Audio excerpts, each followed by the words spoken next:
Find the magnitude of the following vectors. ये जो chapter हमारा ये है वेक्टर्स का। अरे ये चैप्टर मैथ के अंदर भी है, यही चैप्टर फिजिक्स के अंदर भी, यानी सेम सवाल मैथ में भी आएगा और सेम सवाल फिजिक्स में भी आएगा। ठीक है भाई, यानी यही सवाल आपका फिजिक्स में भी आ सकता है और मैथ में भी आ सकता है। फाइंड द मैग्नीट्यूड, मैग्नीट्यूड निकालना है गिवन वेक्टर। पहले तो सबसे पहले आपको मालूम होना चाहिए आई जे के ये क्या होता है। आई जे के यूनिट वेक्टर होते हैं, यूनिट वेक्टर। वेक्टर क्या हुआ है, ये यूनिट वेक्टर है। ये एक्स एक्सिस का यूनिट वेक्टर है आई, ये वाई और ये जेड।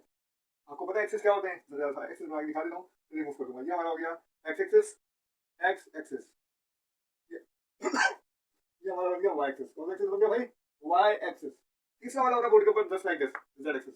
ये बुक के अंदर तो इस तरह नहीं बना सकते ना, बुक हमारी किताब बंद होगी नहीं, तो देन हम इसको कुछ इस तरह से लगा देते हैं। यानी वेक्टर्स कुछ यूं ड्रॉ होते हैं, किताबों में अक्सर आपने देखा भी होगा। ये होता यूं है, ये उसको ड्रॉ ऐसे करते हैं। ये होता हमारा जेड एक्सिस, ये हो गया वाई। अच्छा आई, आई वाले पे एक्स एक्सिस, इससे भी यूनिट वेक्टर है, यूनिट वेक्टर, वेक्टर की बात हो रही है। और आई जे के यूनिट वेक्टर होते हैं, क्या होते हैं, जिसका मैग्नीट्यूड 1 होता हो। तो पढ़ेंगे तो उसको डिटेल में समझाएंगे। ये हो गया आई।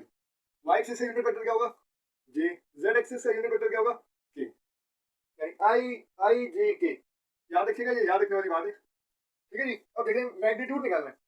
मैग्नीट्यूड के सिंबल मोड का साइन लगाते हैं। वेक्टर कौन सा, ए, ए लगा दें। ठीक है ना, ई इक्वल टू मैग्नीट्यूड निकालने के लिए हमेशा क्या होगा, एक्स एक्सिस का स्क्वायर प्लस वाई का स्क्वायर प्लस जेड का स्क्वायर।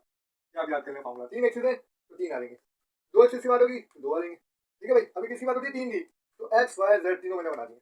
अब देखिए यहाँ पर ये हमारा वेक्टर है, वेक्टर का साइन है, और ये हमारा जो साइन है, दोनों डंडे आपको नजर आ रहे हैं, मोड का साइन है, नॉट अ डंडे।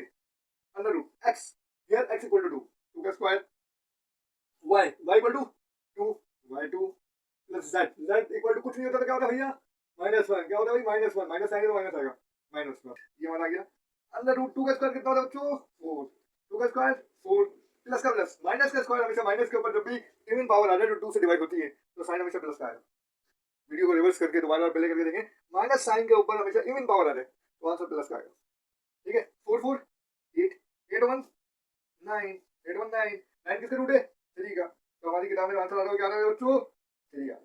This is your answer. इस सभी पार्ट भी अभी करते हैं और थोड़ा सा देखिए भाई, हमारे पास बी वेक्टर के सेकंड पार्ट के अंदर इसका भी क्या निकालना है, मैग्नीट्यूड निकालना है। मैग्नीट्यूड का साइन क्या होता है भाई, दो आपने बाहर के साइन लगाने होते हैं, मोड के साइन, इसको बोलते हैं मोड के साइन। ठीक है, वेक्टर है तो इसके ऊपर एक एरो हेड बन जाएगा। एक्स एक्सिस को रिप्रेजेंट कर रहा है, ये वाई को कर रहा है, और ये के को कर रहा है। ठीक है जनाब, और जो वेक्टर है, जो फार्मूला होता है क्या होता है, x square plus y square plus z square. तो बारी बारी मैग्नीट्यूड को बी को निकालते हैं, under root x, here x equal to 3, 3 का square plus y, here y equal to -2, -2 का square plus z, z equal to 4, term, first term x, second term y, third term Z.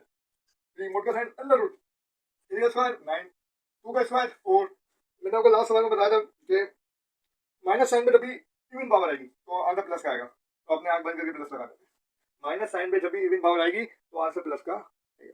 Plus का plus 4 का square 16, तो add कर लेते हैं भाई, हम ऐड करते हैं अंडर रूट 16 और 4 20, 20 और 9 29, ये हमारी किताब में आंसर आ रहा है।